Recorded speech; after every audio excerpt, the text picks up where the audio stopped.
Good morning, friends. It's about 7:30, 7:30, 8 o'clock, or something like that on October the 22nd, Saturday morning, and I'm here at my office in Stillwell, Oklahoma, fixing to do some paperwork, procrastinating, but thinking.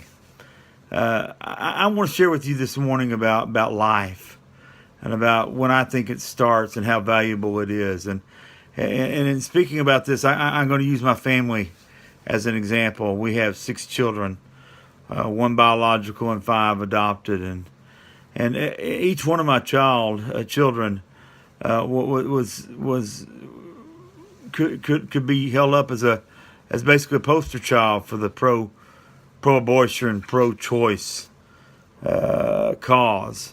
But at the same time, they are poster children for life, pro-life. My wife conceived very very shortly after we got married, and about 2.5 months before the child was born, her blood pressure shot up, and she ended up going to the doctor, and it was 220 over 170, and they put her in the hospital, and the doctor came into the room one day when I wasn't there. I was at work.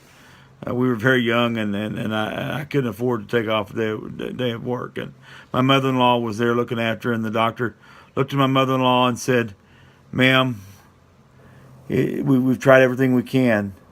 We're going to have to terminate the pregnancy." And my mother-in-law had the wherewithal to say, "No, no, no, no, no, no, you're not." And she called me, and we immediately had Kim med-flighted from hospital in Russellville, Arkansas, to Baptist Hospital in Little Rock, where they believed in life, and they did everything they could, and a precious child was born, and my wife's life was spared, and that precious child. Well, we had our problems and our ups and downs for a few weeks, but she did nothing but get better and gain weight, and today she's teaching first graders in Van Buren, Arkansas, and leading worship in her church. She's 28 years old, married, and she has a precious child of her own, and thank God for my mother-in-law who said, "No, we choose life." And right after she was born, we started talking to the doctors, and they said it was probably not a good choice to have another child biologically, so we decided to adopt. And we got a phone call about a year after she was born, or something like that, and we learned of a little boy that was actually a baby. We didn't know if it was a boy or a girl. That was going to be born in just a couple of weeks, and he was being born to a single mom who already had one child, and she had made some mistakes, but she knew that she couldn't take care of him, and she'd had people in her life that encouraged her to abort, but she chose not to. She wanted to place the child up for adoption, and we ended up adopting that child, and today Michael is in Dallas and Fort Worth area. He's ministering to young people, unchurched people, and telling them about Jesus Christ, and working for the Lord. He's been to Haiti. He's been to Uganda. As a matter of fact, when he was in Uganda, he met the child that we would end up adopting, be our 6th child.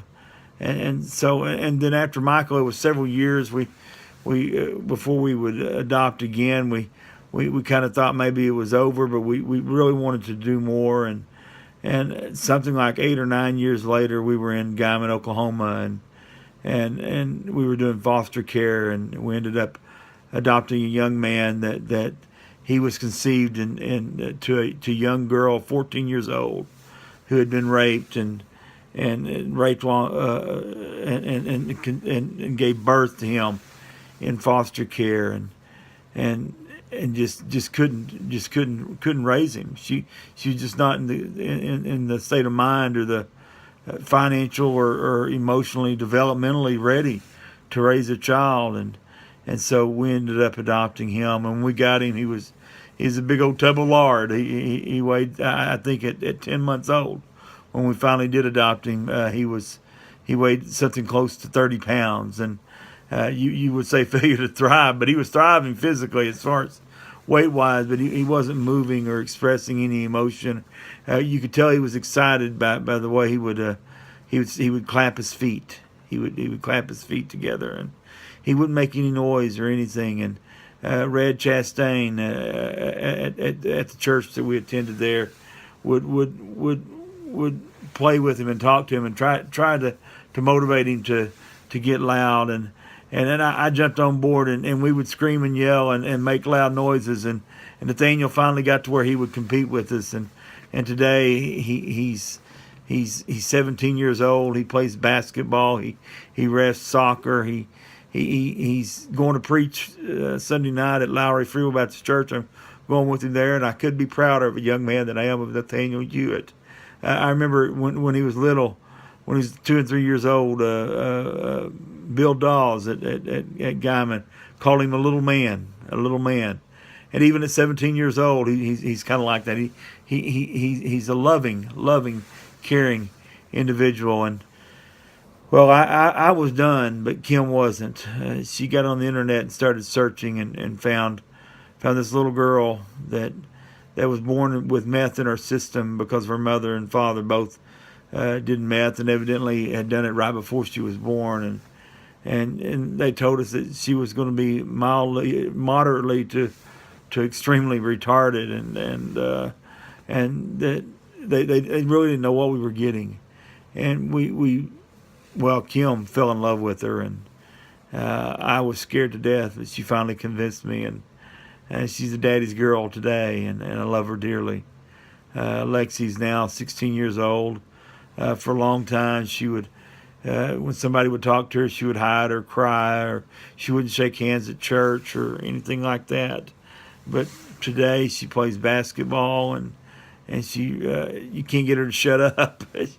she's a chatterbox, and if you're sick or have a prayer need, tell Alexis Hewett. She'll pray for you. She'll check up on you too. She's such a sweet child. Well, that was our 4 children. We had a balanced family, 2 boys and 2 girls, and that's what I had hoped for. And honestly, Kim was finished too, but God wasn't done yet. I was asked by Oklahoma to represent Oklahoma at the Adopt U.S. Kids Summit in Washington D.C. as they were kicking off this Adopt U.S. Kids program. It had been going for a year or two. As a matter of fact, that's kind of how we found Alexis.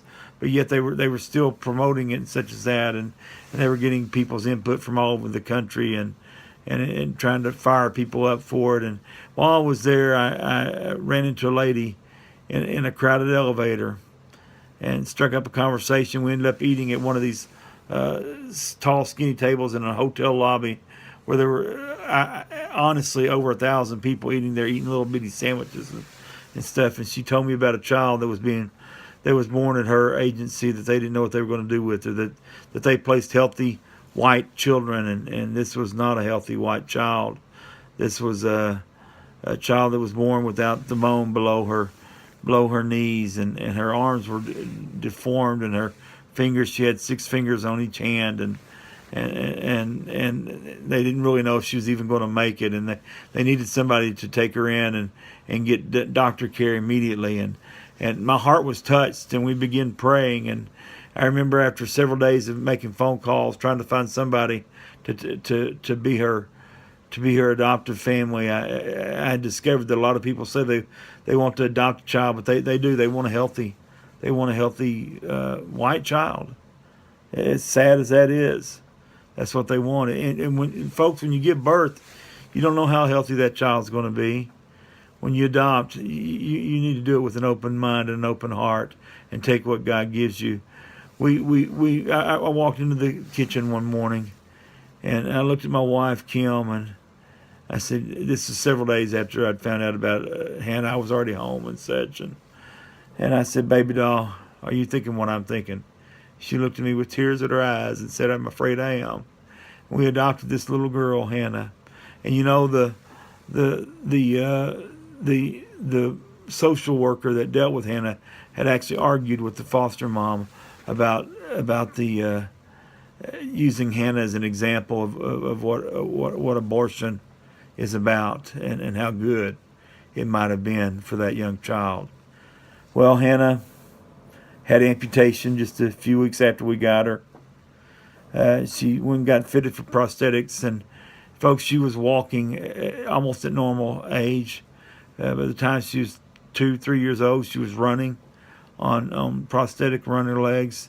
By the time she was 4 years old, she was competing in Paralympic type of events at the Endeavor Games. Today, she's 12 years old. She plays basketball. She plays soccer. She runs competitively, and her goal is to run in the Olympics, Paralympics, sometime in the near future. She is an inspiration to all. Well, we were definitely done then. No more.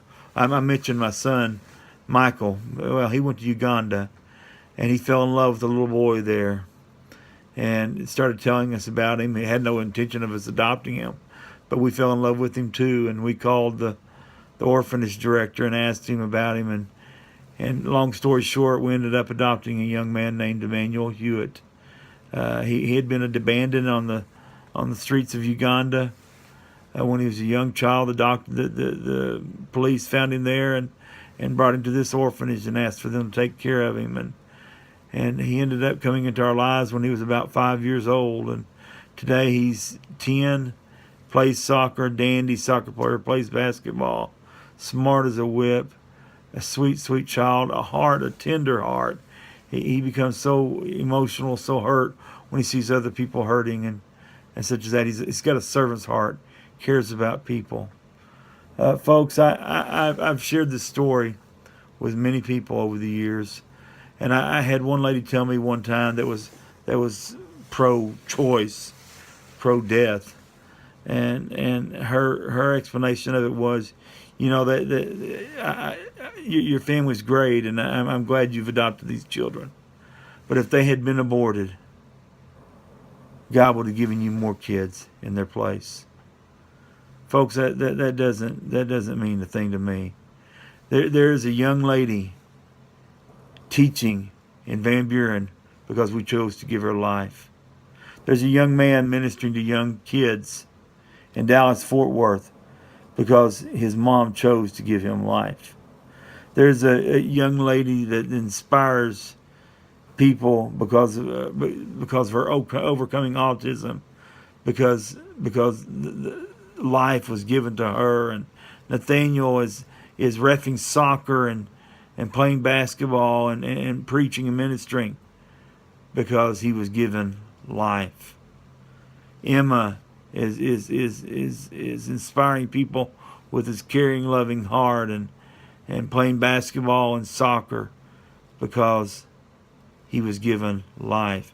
Hannah, a prime example of what the world would say should not have ever been born, and yet a prime example of what happens when you choose life. These are not fetuses. These are not mass tissues.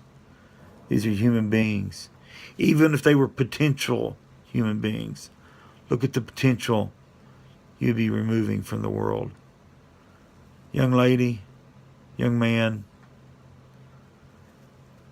you may be facing a tough decision, but there's one decision you ought not be having to face, whether to give life or death, because these children deserve life.